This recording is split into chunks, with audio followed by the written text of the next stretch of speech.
بسم اللہ الرحمن الرحیم۔ السلام علیکم ورحمۃ اللہ وبرکاتہ۔ 18ویں صدی میں خوبصورت لڑکی سونی ایک کمہار کے ہاں پیدا ہوئی جس کا نام تولا تھا۔ وہ کمہار ذات سے تھا اور گجرات پنجاب میں رہتا تھا۔ اس وقت گجرات دریائے چناب پر بخارا اور دہلی کے درمیان تجارتی راستے پر ایک کارون سرائی تھا۔ جیسے جیسے سونی بڑی ہوئی اس نے اپنے باپ کو برتن سجانے میں مدد کی۔ کہا جاتا ہے کہ ان کی دکان دریا کے کنارے رام پیاری محل کے قریب تھی۔ جیسے ہی سوریاں اور مگ پہیے سے اترتے وہ ان پر فنکارانہ ڈیزائن بناتی اور انہیں فروخت کے لیے رکھ دیتی۔ بخارا کا ایک امیر تاجر شہزادہ عزت بیگ کاروبار کے سلسلے میں پنجاب آیا اور گجرات میں رک گیا۔ یہاں اس نے سونی کو دکان پر دیکھا اور پوری طرح سے مارا گیا۔ صرف سونی کی ایک جھلک دیکھنے کے لیے وہ ہر روز پانی کے گھڑے اور مگ خریدتا تھا۔ سونی بھی عزت بیگ سے دل ہار گئی۔ اپنے قافلے کے ساتھ بخارا واپس آنے کی بجائے بزرگوار عزت بیگ نے تولا کے گھر میں نوکر کی ملازمت اختیار کی، حتیٰ کہ وہ ان کی بھینسوں کو بھی چرانے لے جاتا۔ جلد ہی وہ مہر ماہیوال کے نام سے جانا جانے لگا۔ چراوا چونکہ پنجابی زبان میں بھینس کو مہین کہتے ہیں۔ سونی اور ماہیوال کی محبت نے کمہار برادری میں ہنگامہ برپا کر دیا۔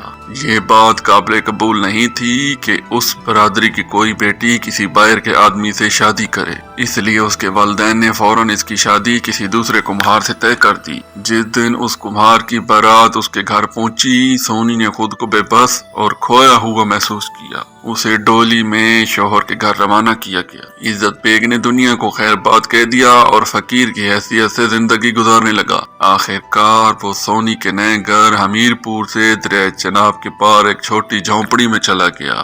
رات کے اندھیرے میں جب دنیا گہری نیند میں تھی عاشق دریا کے کنارے ملتے تھے۔ عزت دریا کے کنارے آتی اور سونی الٹے سخت پکے ہوئے گھڑے کی مدد سے تیراکی کرتے ہوئے اس سے ملنے آتی۔ وہ باقاعدگی سے مچھلی پکڑ کر اس کے لیے لاتا۔ کہا جاتا ہے کہ ایک بار جب تیز لہر کی وجہ سے وہ مچھلی نہیں پکڑ سکا تو ماہیوال نے اپنی ران کا ایک ٹکڑا کاٹ کر بھون لیا۔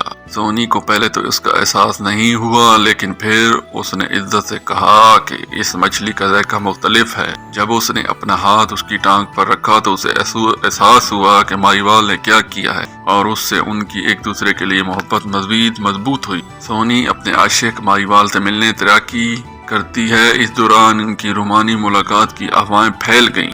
ایک دن سونی کی بھابھی اس کے پیچھے چلی اور وہ چھپنے کی جگہ دیکھی جہاں سونی نے اپنا مٹی کا گھڑا رکھا تھا۔ اس نے اپنی ماں سونی کی ساس کو مطلع کیا اور سونی کے شوہر کو بتانے کی بجائے خواتین نے فیصلہ اپنے ہاتھ میں لینے اور معاملہ ختم کرنے کا فیصلہ کیا۔ اگلے دن بھابھی نے سخت سینکا ہوا گھڑا ہٹا کر اس کی جگہ بغیر پکا ہوا گھڑا رکھ دیا۔ اس رات جب سونی نے گھڑے کی مدد سے دریا کو عبور کرنے کی کوشش کی تو وہ پانی میں گھل گئی اور سونی ڈوب گئی۔ دریا کے دوسری طرف سے ماہیوال نے سونی کو ڈوبتے ہوئے دیکھا اور اسے بچانے کے لیے دریا میں چھلانگ لگا دی اور وہ بھی ڈوب گیا۔ اس طرح محبت کرنے والے موت میں دوبارہ مل گئے۔